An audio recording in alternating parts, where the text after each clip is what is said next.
Now for our story.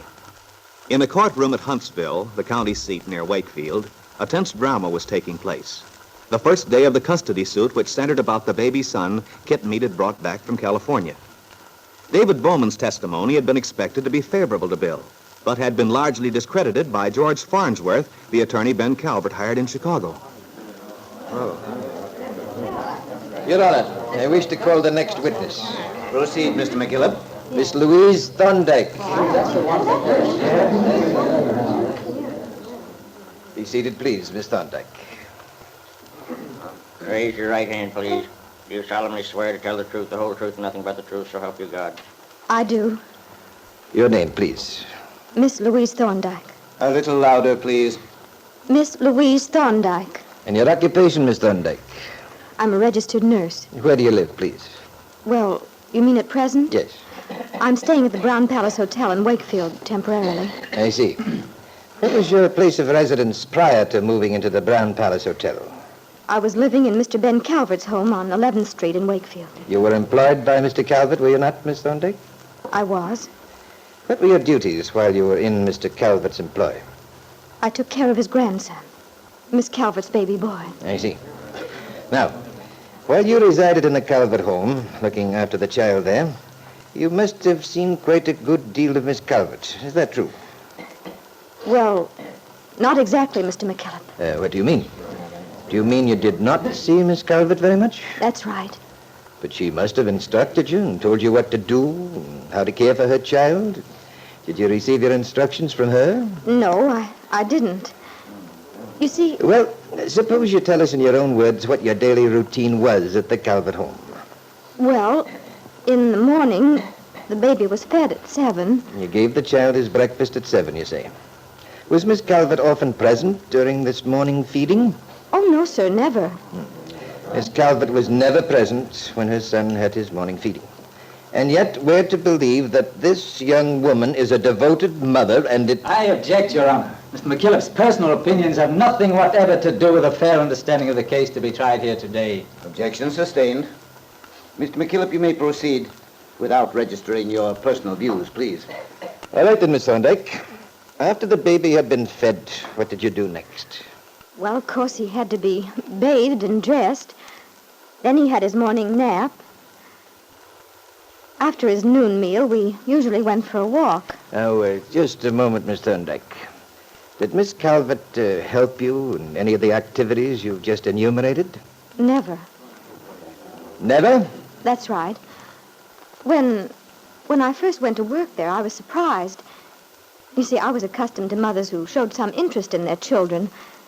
And Miss Calvert never paid any... I object. Objection sustained. The witness will please limit her remarks to the questions asked. Oh, I'm sorry. Now, Miss Thorndyke, as I understand you to say, while you were caring for Miss Calvert's child, Miss Calvert took no part in caring for the child, was rarely present during the feeding, bathing, or exercising of the infant, and gave you no instructions as to his care. Is that correct? Yes, it is. In other words, the care of Miss Calvert's child was solely your responsibility. Yes. And if you had not been a competent person with the integrity of your profession, it might have been possible for you to neglect the child when no one would have been the wiser. Now, is that true? Well, yes. Your Honor, Yes, Mr. Farnsworth? it seems to me that my opponent, Mr. McKillop, is taking a very odd line in his questioning of the witness. I object strenuously to his method. After all, if a woman hires the best possible person available to take care of a child and checks that person's record carefully, she has a right to expect the person she's hired to do a good job. Mr. McKillop's prejudiced assumption is that a mother's failure to stand over a nurse and see that she's doing things properly constitutes neglect. Why, that's absurd and unfounded. Furthermore, this woman was paid to do certain work. What reason, then, would Miss Calvert have for doing it herself if she... Your Honor, the question before us is to decide whether or not the defendant is a loving mother, deserving of and fit to have custody of her son. I have demonstrated that she has shown not the slightest interest in her child. Whether she paid to have the work done or not, it is logical to assume that her failure to do so indicates a lack of the natural and maternal... I object. Assumption. Objection sustained. Mr. McKillop, if you have further questions, you may proceed. Miss Thorndyke, I wish you tell the court in your own words of the conversation you overheard between Miss Calvert and her father, which impelled you to take the stand at my request today. I'd be glad to. It was about 2 months ago, after dinner. I'd been down in the kitchen preparing the baby's food for the following day. I was going along the hall. The door to Mr. Calvert's study was open. As I went by, Miss Calvert was talking in a clear voice which carried to me as I went past. What did she say, Miss Thorndyke? Try to remember the exact words. Miss Calvert said, "I wish to heaven I'd never had the child. He's nothing but a burden and a nuisance. I've gotten so I hate the very sight of him." Thank you, Miss Thorndyke. That will be all. Mr. Farnsworth bent toward Ben Calvert and his daughter, asked a question, to which Kit made a quick reply. Your Honor. I don't think you should, do you? I have some questions I'd like to put to the witness, Your Honor. Proceed, Mr. Farnsworth. Thank you. Miss Thorndyke, have you ever been married? Why, yes. I see. You've been married. Have you any children? No. Oh, that's too bad. But you do love children, don't you, Miss Thorndyke? Oh, yes, I love them very much. Yet you've never had any of your own. But surely you must have intended to at some time. Is that true? Yes, we always planned to. But you see, my husband was a Navy flyer in the war. He was... I understand. I'm very sorry. Now, Miss Thorndyke, did you enjoy your residence with the Calverts? I mean, while you've lived there and worked as nurse to Miss Calvert's son? No, I didn't. I see. Now, why was that, Miss Thorndyke? Was it because you and Miss Calvert had several disagreements from time to time? Well, yes, we did have. You see... Just answer yes or no, if you please. Tell me, were the disagreements you and Miss Calvert had in connection with the care of her child? Well, yes, they were.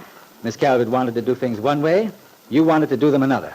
Was that it? Oh, but it wasn't quite like that. You just said the disagreements you had pertained to taking care of the child, didn't you? Yes. I thought so. Then, in other words, your relationship with Miss Calvert was not a happy one from your standpoint. No, it wasn't. And yet you didn't resign until recently. That's rather strange, don't you think? Why didn't you resign, Miss Thorndyke? Because of the baby. I didn't want to leave him. I felt somebody should be there to take care of him. Well, didn't it occur to you that another nurse, probably as competent as yourself, could easily be hired? Yes, but it's upsetting to a child to be changed around. They get used to one person. I was afraid it would set him back. You see, he was never out of my sight, and you do get very attached to a baby when you look after him like that. It was as if I was his own... Yes, Miss Thorndyke? What were you going to say? Nothing. Nothing, that's all. No, Miss Thorndyke, it isn't all. You started to say it was as if I were his own mother. And the reason for that is that you wished you were his mother. Your own motherhood had been frustrated, and you resented Miss Calvert because the child was her child and not yours. I object. Thank you, Miss Thorndyke. That will be all.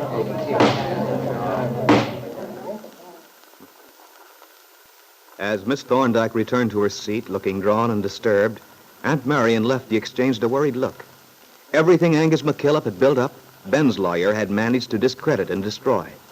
Perhaps, after all, Angus would lose the case, and Ben Calvert's daughter would retain possession of the baby boy, toward whom Bill Meade felt so much paternal loyalty. But what none of them knew was the fact that the baby was neither Kit's nor Bill's.